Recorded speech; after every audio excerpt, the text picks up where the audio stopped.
boa tarde. Meu nome é Júlia Quattrofatucci e hoje vou apresentar meu projeto de iniciação científica com o tema de análise modal operacional de pontes e foi orientado pelo professor Nilson Barbieri.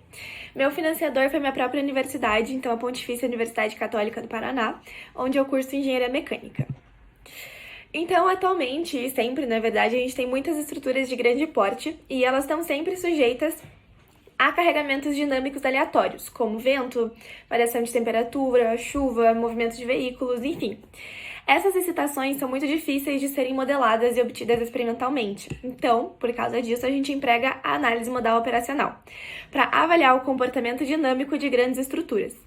Essa técnica de monitoramento da condição operacional tem sido aplicada para diferentes estruturas como pontes, turbinas eólicas, monumentos históricos, entre outros. A aplicação da análise modal operacional é o objetivo, então, desse trabalho. Então, aplicar ela para a investigação do comportamento dinâmico de uma ponte em bom estado e depois aplicar também nessa ponte com danos induzidos. E esses danos seriam induzidos através de ensaios dinâmicos e dados vibratórios da estrutura.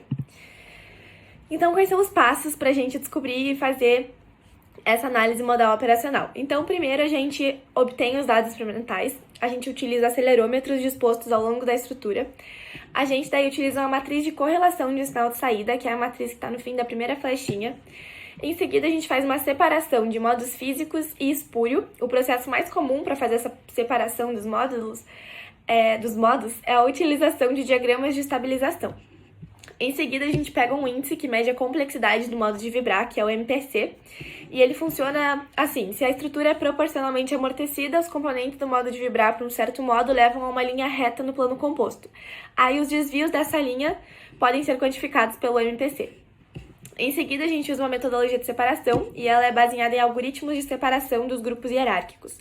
A proposta dessa metodologia é baseada numa medição de similaridade, baseada na estimativa das frequências naturais e do modo vibrar, enfim. E dessa forma, no parâmetro modal pode se distinguir entre dois modos, I e J, e é calculado pelo final da segunda flechinha.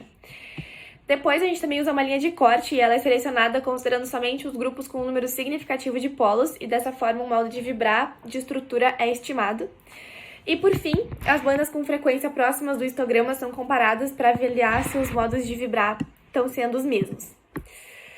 Então, os materiais que a gente vai utilizar, ou a gente iria utilizar, seriam uma estrutura, então um protótipo de uma ponte que estaria sendo montada no laboratório de dinâmica do curso de engenharia mecânica, mas devido ao agravamento da pandemia, por causa do Covid, não foi possível montar em tempo hábil essa estrutura. Então, dessa forma, a gente utilizou dados experimentais de uma estrutura real, de uma passarela humana. Os dados foram coletados através de 4 acelerômetros dispostos ao longo da estrutura mostrada na imagem. Essa imagem foi feita pelo MATLAB. E a excitação ocorreu devido a variações climáticas que já acontecem naturalmente. Essa passarela está localizada na Universidade do Porto. Os dados foram compilados por intervalos de 1 hora, então nesse trabalho, devido ao grande número de dados, a gente escolheu só entre as 21 e 22 horas, e o incremento de tempo foi 0,02 segundos, que corresponde a uma frequência máxima de 50 Hz. Para análise dos sinais, então, a gente tem a primeira figura da esquerda, que é um diagrama de estabilização para as frequências naturais, e a primeira da direita é o diagrama de estabilização para fator de amortecimento. Na sequência, a gente removeu os polos espúrios, conforme está mostrado na figura. Depois dessa remoção desses polos espúrios, os polos restantes foram agrupados em grupos com propriedades modais semelhantes e são melhor representados na forma de um histograma, que nem está mostrando no primeiro gráfico ali de cima. E a gente consegue notar que existem grandes faixas de concentração de energia, essas faixas estão associadas ao comportamento modal do sistema. E então, os valores de frequência que a gente escolheu foram desde 0,98 até 6,820 Hz. A segunda figura mostra o diagrama de estabilização final, depois da remoção desses polos espúrios, e o sistema de clustering para ajustar o grupo modal. A gente consegue notar que estão agrupados justamente nos valores que a gente pegou de Hertz. E a última figura mostra os valores ajustados para os 4 acelerômetros e para o primeiro modo de vibrar.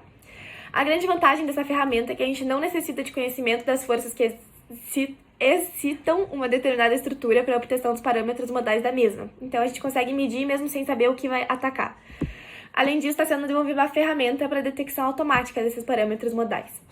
E os resultados obtidos nesse trabalho mostram a viabilidade da aplicação do conceito da análise modal operacional para a obtenção de comportamentos modais de uma estrutura. A grande vantagem do método é que você não precisa de conhecimento das forças externas. E é isso. Muito obrigada pela atenção.